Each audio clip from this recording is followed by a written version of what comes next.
Les fortes précipitations de décembre dernier, ajoutées à celles du mois de janvier, continuent de causer des dégâts dans les quartiers de la mairie de Bujumbura, ajoutant le drame au drame.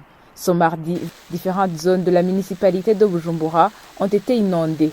Il a pratiquement plu pendant toute la journée. Ce n'est pas très fréquent à Bujumbura. À Musaga, au sud de la capitale, la route menant au marché est presque impraticable. Un caniveau qui passe devant ce marché est plein d'eau de ruissellement. Dans la matinée de ce mercredi, la population était mobilisée et tentait de dégager avec des moyens de bord cet axe couvert de boue afin de faciliter la circulation.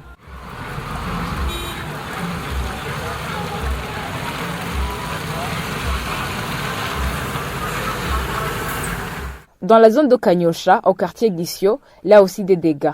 La rivière Kanyosha a débordé de son lit et ses eaux en furie ont emporté des maisons. Les riverains se trouvent dans la désolation totale.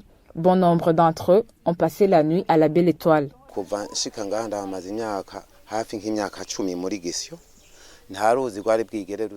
Depuis que je suis venu habiter à Gisio il y a de cela 10 ans, c'est la première fois que la rivière cause de tels dégâts. Celle-ci a dévié de son lit et après elle a emporté de maisons, y compris la mienne. C'est comme si elle a tracé un nouveau corridor. Nous n'avons pas de moyens pour louer des maisons. Nous passons la nuit à la Belle Étoile. Il nous faut vraiment de l'aide. Par exemple, les administratifs pourraient amener des engins mécaniques pour bien canaliser cette rivière car nous sommes incapables de le faire.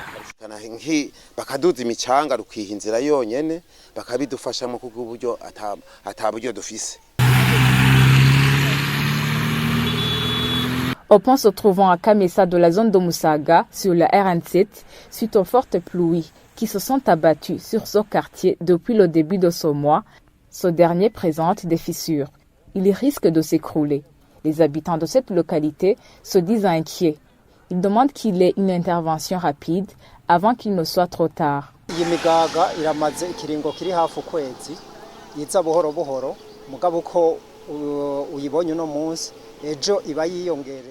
Cela fait un mois que ces fissures se sont formées, mais elles continuent à s'élargir du jour au lendemain. Cette route est beaucoup bénéfique pour les citadins. Beaucoup de marchandises empruntent cet axe.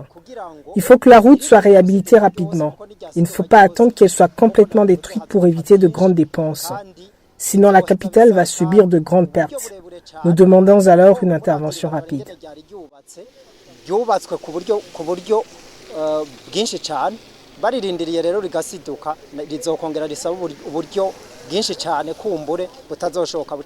D'après la police, suite à ces fortes pluies, 17 maisons ont été détruites dans les zones de Kinama, Uyenzi et Kanyosha. D'autres ont été inondées.